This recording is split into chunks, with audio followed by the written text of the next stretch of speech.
Ma thèse s'intitule « Les grâces collectives en France au XIXe siècle ». Ces grâces ont été instituées par une ordonnance royale du 6 février 1818. Elles sont individuelles, mais on les accorde en grand nombre le même jour, à une date symbolique. C'est pourquoi au XIXe siècle, on les désigne par les expressions grâce collective ou encore grâce générale. Ces grâces étaient accordées à une date symbolique, et cette date symbolique, c'était en 1818 la Saint-Louis. Ensuite, la date a changé plusieurs fois au cours du XIXe siècle pour se fixer au 14 juillet à partir des années 1880. Ces grâces étaient proposées par l'administration des prisons et des bagnes. Elles avaient une utilité précise, elles servaient à récompenser les détenus qui se distinguaient par leur bonne conduite en détention. Alors, je crois que la portée de mes travaux de recherche est double. Premièrement, il s'agit d'attirer l'attention sur le droit de grâce au XIXe siècle. C'est un droit qui a de multiples usages et qui sert d'ailleurs parfois, comme c'est le cas pour les grâces que j'étudie, à expérimenter des dispositifs juridiques nouveaux. Il existe une masse considérable d'archives sur la grâce au XIXe siècle qui sont conservées aux archives nationales. Et ces archives restent encore à exploiter en grande partie. J'espère que mon travail sera pionnier en ce domaine.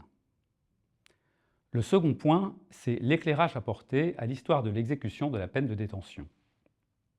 Bien avant que la loi ne consacre la libération conditionnelle, en 1885, il existait un système régulier de récompense des détenus par des réductions de peine, et c'est ce système qui avait été mis en place par les grâces collectives dès 1818.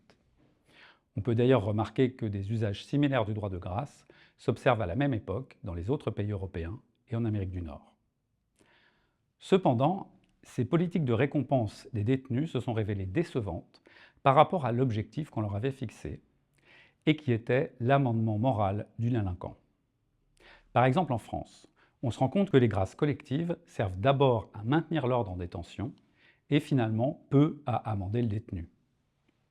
Et pourtant, en 1885, lors des débats sur la libération conditionnelle, on a fait comme si le fait de récompenser les détenus pour leur bonne conduite était une idée nouvelle. Alors qu'en fait, comme le montrent mes recherches, il s'agit d'une pratique qui existait déjà depuis de nombreuses années, depuis 1818. Alors ce fait est révélateur, me semble-t-il, de la volonté de perpétuer une illusion. Alors quelle illusion? Eh bien, le fait que la prison peut amender le détenu et peut aider à sa réinsertion. Or, pour reprendre une expression qui avait été utilisée par Michel Foucault dans son cours au Collège de France en 1972 sur la société punitive, dès le début, la prison a été dysfonctionnante.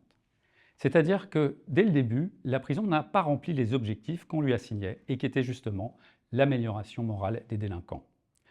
Je crois que mes recherches sur la grâce collective illustrent parfaitement cette réflexion de Michel Foucault.